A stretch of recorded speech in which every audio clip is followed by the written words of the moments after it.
Good morning. Good to see you in the house of the Lord today. Appreciate you being here. Am I got my mic on? I think I do. Y'all check behind me before I get started. We good? We're not going to really have a long Sunday school this morning, a kind of a short Sunday school, and then we're going to do a little bit of singing here just shortly. But go back to Matthew chapter 7. Matthew chapter 7. And I'm not going to talk too long, just a few minutes.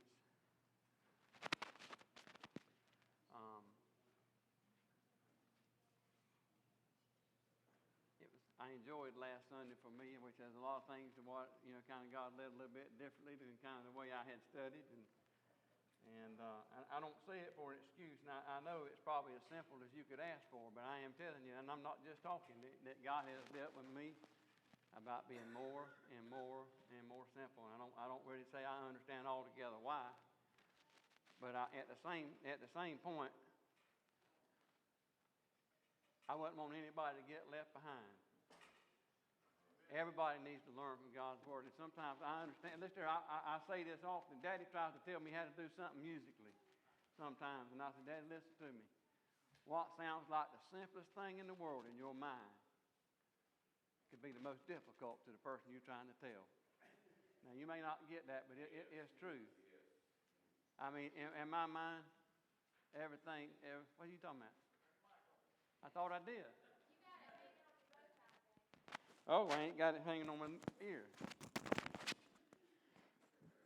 That's all you got to do. That's why I asked. Okay. Yeah, that does sound different now. I'm hard to hear it anyway, so I mean, I already weren't paying that any attention, but I hear myself now. But it's just the way it is. What seems so simple in your mind, it's complicated. Me and Jay Bird often. I mean, I've been working with him almost 12 years. And he'll tell me one thing, and it to me in my mind is the most confusing thing he could ever say. And I'll say it, and we're saying the same thing. Exact same thing, Preacher David, exact. Because once I grasp what he's saying, to me he's saying it a difficult way, but to him he's saying it, you know what I'm saying? It's just the way it is. But God's dealt with me. It's just more simple. I prayed often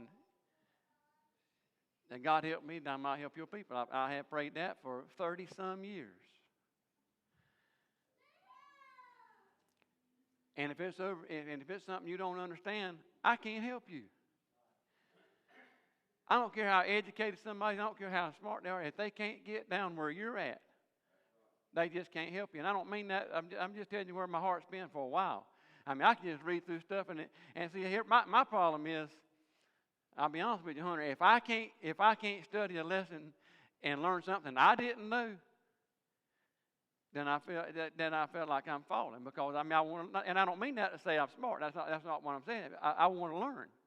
I want to learn, and I do often when I read the Bible. I mean, sometimes every time I pick it up, I'll see something. I Lord, I never saw that before. But it's been a while, and God just keeps saying, no. Give them what you got. Give them what the Bible says, and so I'm going to do that and continue. Now I did that last Sunday, or the last few Sundays really. But it won't be any different today. Matthew chapter 7, and we'll read back. I'm going to read a few verses. I really probably want to get down to like verse 14, maybe it is 13. But anyway, let's go back to verse 7, because that's where we did verse 7 last week. But get back. Make sure you understood what I said about studying. If I don't get something, I feel like I'm not doing my job. Is what I'm trying to say. If I don't learn something from the text, then my thinking for a lot of years, well, if I ain't learning from them, how can I teach somebody else? But that's not altogether always the case. But last week we talked about asking and seeking and knocking. And I'm not going to spend a lot of time there, only get down a few verses, but I am going to pick back up there. Although I only read verse 7 last week, all these other verses, I could have read 5 or 6 more to go with it, but I felt like God was done, and I quit when I felt like I needed to. But Jesus is still the Sermon on the Mount. Remember, this is still the same sermon Jesus is preaching, just in case you hadn't been here. Chapters 5, 6, and 7 is the same sermon that Jesus has been preaching. Mount of Beatitudes, Sermon on the Mount, whichever it may be, you want to call it. But it says, ask, and it shall be given you. Seek and ye shall find. Knock and it shall be opened unto you. And I spent some very simple talks last week telling you that. But I also said it was impossible. Within the context of this verse, it would be impossible for you to ask God a continual asking and mean it from your heart, if you remember. If you really mean it, I ain't talking about somebody just going to ask God one time because it says that, because that's not what he knows he's supposed to do, and ask God one time and God don't do it. But if you'll continue asking, you'll continue to seek, and you'll continue to knock. I told you it would be impossible for God not to hear you and to meet that need. And I didn't read this verse, but go to verse 8. And I said that last week, if you remember. For how many? Everyone that asketh. Continual. Asketh, ETH, continual. And it's in what you might refer to as the present tense, sort of. And what that means is when the Bible was written 2,000 years ago, it was present to them. And out here 2,000 years later, for all these generations, preacher David, people have been asking, and it's in the present tense. And today, if I ask if I can receive it, well, guess what? It's tomorrow's future. Understand that? Simple. Tomorrow's future. But tomorrow, when you wake up, it'll be present. Does that make sense? It'll be present. And then next week, and listen, I don't know what you'll face next week, next month. Listen, we don't never know what life. But the day you wake up, that your life is way where you don't want it to be, whether it be your fault or whether it be sickness or whether it be what it is. When you pick this Bible up and read it, if it's 20 years from now, it'll be in the present tense. And you can ask God that day. And God meets your needs for everyone that asketh to receive. Remember what I said last week? You just can't ask one time. Asketh, that means it's a continual. And he that seeketh, same thing. Continual, present tense, findeth. And him that knocketh, it shall be at present. God wants to help us. Listener, do you not realize that he knows your thoughts? Preacher David, he knows exactly what you need today. But there's a good chance he might not give it to you if you don't ask him for it. Now, you may not go along with that, but it's true. I mean, you can find that concept in the Bible. Now, I'm not just telling you that. God knows who you, but he wants you to ask. Listen, I know youngins can be youngins with what I'm about to say, but chances are your youngins don't run up to another man, another woman, and ask them for anything in general. Jared, if they want a toy from Walmart, or they going to run to that man or woman over there they don't never seen before in their life, what they going to do? They're going to ask you. Now, you may know they like it and all that, but chances are most parents ain't going to buy it until that child asks for it.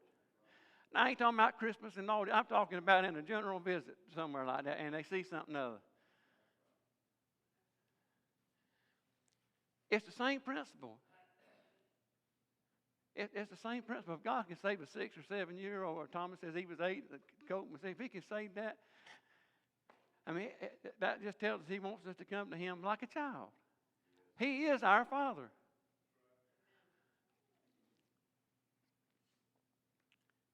But he wants you to ask. He wants you to ask, for he knows your needs, he knows your thoughts.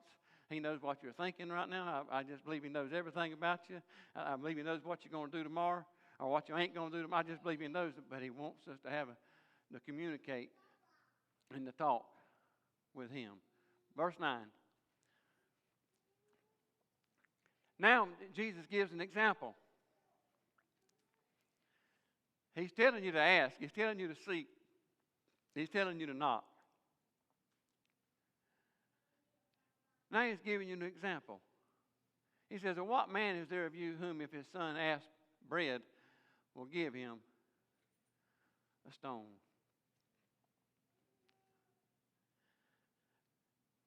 In general, I know there's bad parents that do this and that. I understand all that, but in general, the average person, If your children ask you for a piece of bread,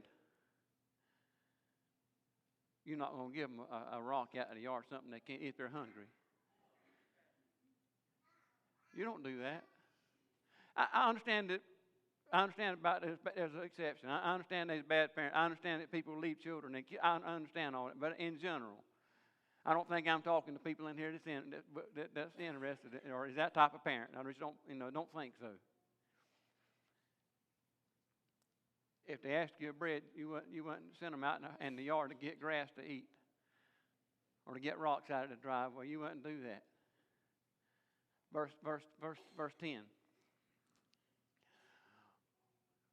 And while I'm on it, in Israel in Jesus' day, bread and fish was probably one of the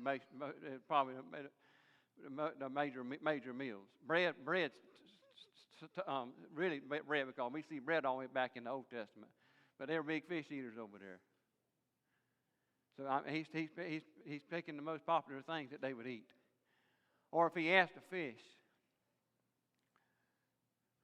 will they give him a serpent? How many of you is going to give you young and a snake? Exception to the rule, I understand. I understand. Some people have pet ones, I understood. But chances are even the one that's got a pet snake ain't going to give it to the children to eat, is what I'm saying. Jesus is teaching very simple here, whether you realize that or not. I mean, it's as simple as it gets, what he's saying in verse 11.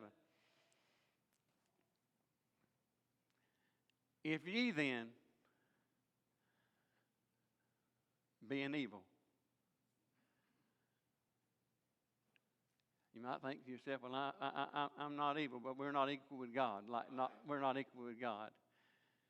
And Jesus himself said there was none good but God. But we were, if ye then, being evil, know how to give good gifts unto your children. He said, if they asked bread, you would give them bread. You wouldn't give them a stone. If they were asked fish, you wouldn't give them a snake or a serpent. You would give them fish. He said, if you then being evil know how to give good gifts unto your children, how much more shall your Father which is in heaven give good things to them that ask him? I'm telling you, Jesus just wouldn't say ask him. I mean, I'm telling you, I have done this. I'm not pointing fingers, because I've been that one that wanted help with something but never ask. I've been that one. Well, I wish this weren't like that, but and I'm not telling you I never said it, ask, but not ask like this is teaching. Once or twice, said, well, God, you know my heart, that kind of thing, so you just don't think there's no need in asking. But he said, if you know how to give gifts like that, you being even know how to give good gifts to your children, how much more your Father in heaven will give good things to them than asking. We need to be asking. You've got needs in your life. There's other things in your life you want to do. Fall on your knees and ask him. Seek God. Knock on it. I told you last week, you don't go knock. When you go knock on somebody's door, you know there's something else on the other side that can help you. Or somebody that can help you. I said that, but this week I got to thinking about it. I probably said it, but not only that, if you know somebody's home, I might not have said this, but I'm going to say it. I was thinking about it last night. If you know somebody's home, Rodney, and you know they're in there, and you want to see them, you ain't going to leave the door till they come. You're going to continue to knock. If I know you're home, if I know you're there, you won't leave. I know God is able, regardless of what you're going through, regardless of what you're facing. God is able. Continue to knock on the door. I mean, he said everybody that asked, that received, everybody that sought would seek, would find, everybody that would knock, it would be open. Don't stop. Keep knocking. Keep seeking. Keep asking God. Verse 12, and I'm trying to get to 13, and I'll try not to hold you much longer. Therefore, all things whatsoever you would that men should do to you, do you even so to them, for this is the law and the prophets. And that's a message in itself. It is. Most people call it the golden rule. Do unto others, you'd have them do unto you. And that's true, but I'm not taking it out of context. But I'm going to go to 13 because I'm supposed to quit here in just a few minutes. Verse 13.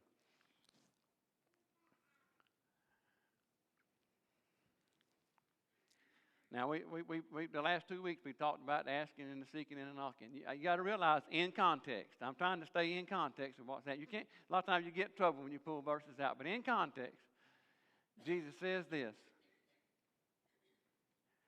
"Enter ye in at the straight gate. For wide is the gate and broad is the way that leads to destruction, and many there be which go thereat." But it says, "Enter in at the straight gate," and I believe verse 14. Let's just go ahead and read it, then I'm going to stop for a minute. Just for a minute. "Because straight is the gate, and narrow is the way which leadeth unto life, and few there be that find it." I mean, few to me, that's few. That ain't half. I don't know, in my mind, a few ain't a quarter. In my mind, you know, maybe you see it differently. It don't say, it just says the word few. But it says, "Because straight is the gate." Now, if you go back and do a little bit, and I'm going to try to tie this in with seeking, asking, and knocking. I'm going to try to in 5 minutes. Because straight is the gate. Now, if you look that up within its context, it means obstacles. This is a bigger door. This one over here is a little smaller door. But what it's saying in its context of what it's telling you, it's a narrow door. And there's obstacles around that door. And because we get our eyes on the obstacles and not the door, we overlook the door. We overlook the door. Now, there's a lot of things in life I say often it's not wrong. I'm not saying that. But there's some of them things sometimes the devil places obstacles in our path. Because he knows that we'll pick up that obstacle. And while we got that obstacle, whatever that thing is in our hands, we'll walk by the door. And we get on the wrong path. We get on the wide path. It's a narrow way. I'm just telling you what Jesus said. Few find it. Now, I'm not telling you that everybody in here is wrong. That don't misunderstand me. But let's just use if this was all there was. Let's just say. In general conversation, well, half of them's right. All right, that means one side of y'all is wrong. The other side's saved, one side's lost. If I said many of you, all right, maybe this whole side and a piece of this side. Maybe more than that, many of them. But when you say few, narrows the numbers down. Few there be that find it. Now, right here's a few. But look at everybody else. What about them? No, it said few. It's so easy for me and any of you and anybody else to get our eyes on the obstacles. And I don't typically name a lot of things, and I don't mean bad things. But it's things that get our attention. It stops us from asking, stops us from seeking, stops us from knocking, and it's laid in our path. Now, it's just something that obscures our view. It blocks it. To where we focus on the obstacle. Again, it might not be bad. I'm not telling you that's always. I mean, it could be, but it's not always bad. But there's just things that just blocks our view. You know, I don't know about you, but I have walked by things before and never knew it was there. You know why I did that, Brian? Because I had my eyes on something else. Don't have to be bad. That's not what I'm telling you. You don't have to be bad, but it's something that blocks your view. It stops you from seeing that it's an obstacle. The devil places things in your path on a daily basis to try to get you to move your eyesight and get your eyes off Jesus. Listen here, if you're tied up with an obstacle that's all your attention's focused on, then you're not going to ask. And you definitely can't seek. Now, you might get asked amiss, but you can't seek Jesus when it comes to something like this and the obstacles that's around you. You can't seek both. You just can't. You can't seek both. And obstacles could be numerous things. It could be sinful things. It could be things that's not sinful. But it's something to get your attention and to move your focus off of it. And just allow you just to walk right by it and never even knew the door was there. Because we're following the crowd. Because it's the broad way. Because it's wide. Because there's things on that road that we like to get involved in. Obstacles. There's things on that road that occupies our attention. Things we don't see, things we don't think about. It's just obstacles. People love people, and we follow one another. I know you might say, well, I don't do that or I don't do that, but there's to a certain extent, and to a certain extent, everybody looks on somebody.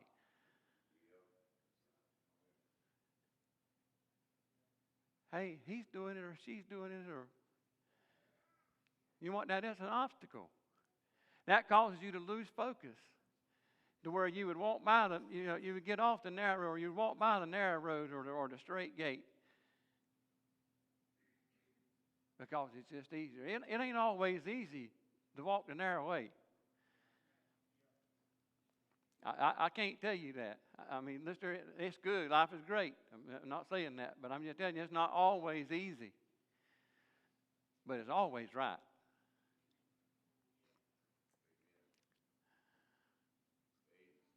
It's always right.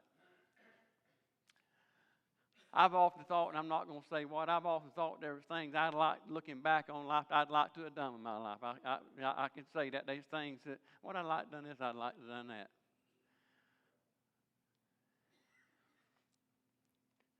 But if I'd have done that other thing, I could have been lost.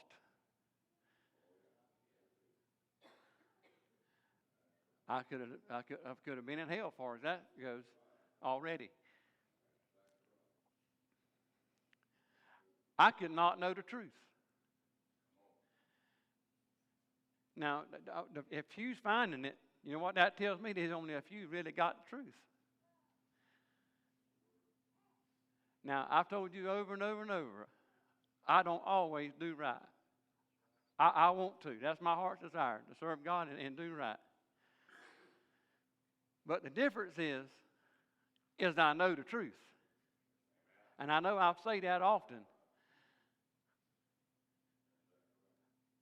I don't want to just hear, well, it is possible, it is possible. I really want to know the truth about things. And I know the truth for where I'm at today. In this life that God's allowed me to walk, where I'm at today, I know the truth. Again, might not always be right, might not always even like it.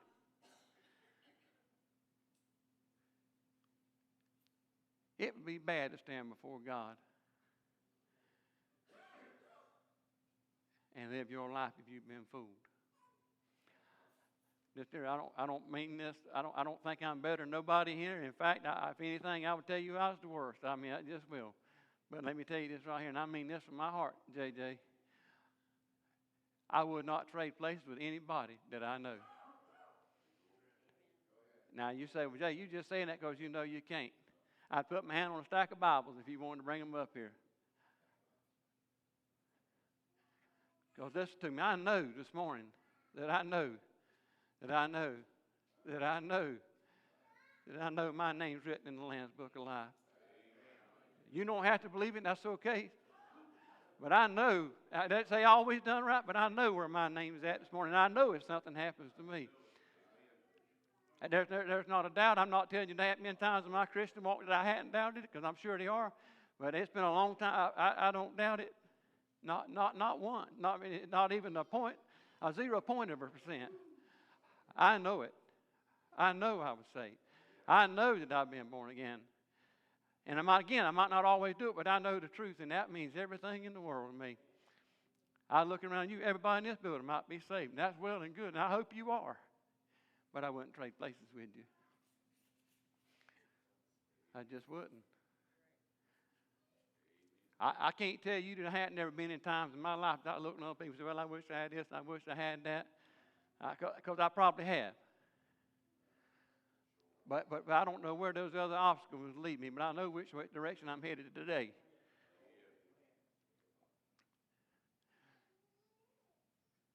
Sure, I've got my eyes on obstacles, sure. I didn't say that. Sure, and everybody in here probably has at some point in time. And you got your eyes on everything else, and you went this way, you went that way. But you can know today that you're saved. You can know that you have a relationship. You can know it. But that's all entirely up left to you, because nobody can't do it for you.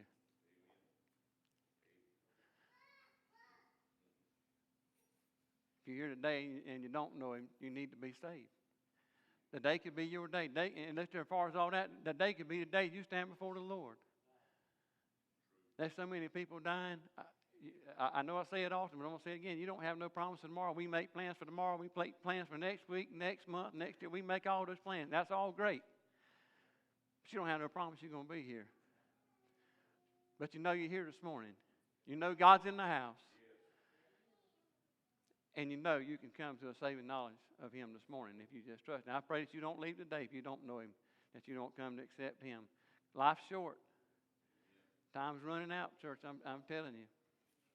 Don't let the obstacles and things of this world get you sidetracked, get you away, get your eyes off of God. Because you get your eyes on the obstacles. Again, those obstacles might not be wrong, some of them. It's just things that's placed there. But it leads us down a path we don't need to take. It leads us down a place we don't need to go. I'm gonna pretty much quit, because I told you I wouldn't talk long, but I encourage you, know the truth. Get in your Bible, get in your Word and study the truth. Find out what the Word says for yourself. There's nothing wrong with you asking questions. People, sure, me or the preacher, or anybody else that you got, that you be willing at. There ain't nothing wrong with that. But study the Bible for yourself. Get in it, read it. If you have questions, don't understand, ask. But read it. The devil, as a roaring lion, walketh about seeking whom he may devour every day.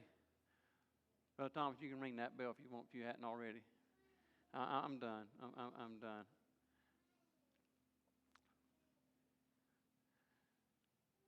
The devil would like nothing else but to destroy you. He don't care how he does it. I say this often. We was in war. We've been in wars over the years. But especially in Iraq and Afghanistan and things of that nature, especially, maybe more so than some of the rest. They don't care how they kill you.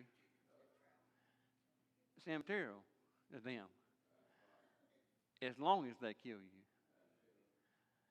The devil don't care what gets you,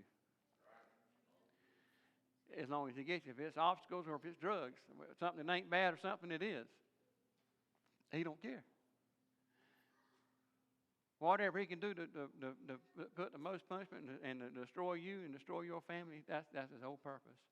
He tries to destroy everything God's created. Everything that's the will of God for our lives. The devil's trying his best to destroy it and do away with it. Straight is the gate this morning. Narrow's the way. And I just tell you what the Bible says, few. That worries me, to be honest with you. I'm not judgmental now. Y'all, surely you know where I'm coming from in that, but that just worries me.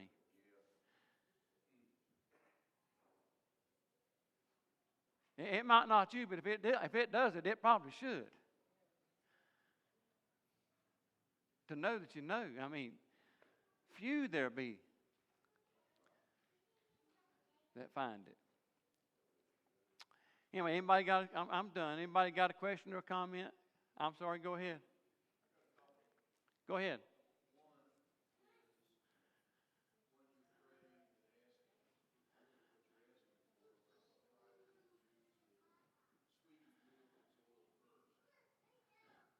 Right.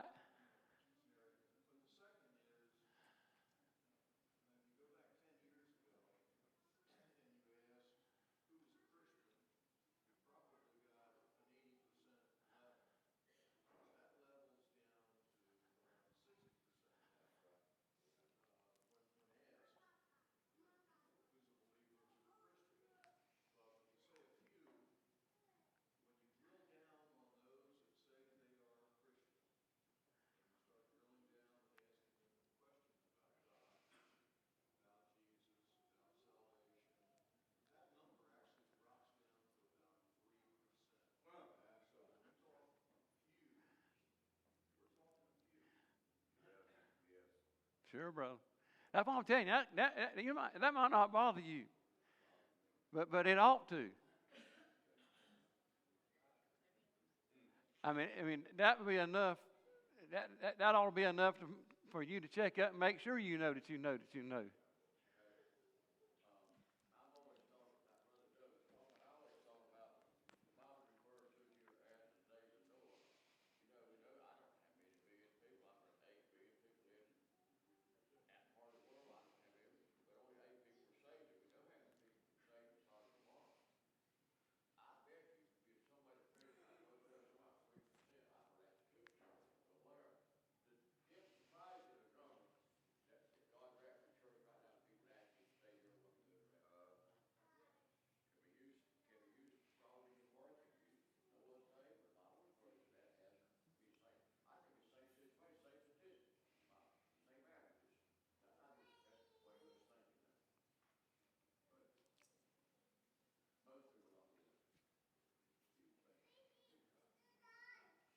Anybody else? I know the ones that's been sitting there a minute, you're going to want a short break. So we're getting ready to start singing here in just a minute. Maybe we'll give you 5 minutes or so, or 7 or 8, whatever the case may be, to get you a short break. Anyway, may God bless you. We love you. We'll pick back up probably chapter 8, but next week. But I don't know. I'll look through there. If I find something else I want to share, I will. If not, chapter 8. Anyway, may God bless you. We love you till next Sunday.